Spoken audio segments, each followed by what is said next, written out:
కర్నూలు జిల్లా పెదగడవూరు మండలం గంగులపాడు గ్రామం విద్యార్థులకు విలువలు సంస్కారం నేర్పించాల్సిన ప్రధానోపాధ్యాయుడు తానే ఆ సంస్కృతిని తుంగలు తొక్కాడు. మధ్యాహ్న భోజన సమయంలో పాఠశాలలో పర్యటించిన మండల విద్యాశాఖ అధికారి రామ్మూర్తి పక్కనే కాళ్లకు చెప్పులు వేసుకున్న ప్రధానోపాధ్యాయుడు పిల్లల మధ్య తిరుగుతూ కనిపించాడు.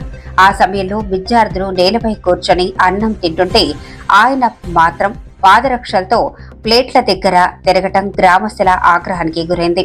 అన్నం పరబ్రహ్మ స్వరూపం అని చెప్పాల్సిన వారే పిల్లల ప్లేట్లలో చెప్పుల దుమ్ము మట్టి పడేలా నిర్లక్ష్యంగా ప్రవర్తిస్తున్నారని గ్రామస్తులు మండిపడ్డారు.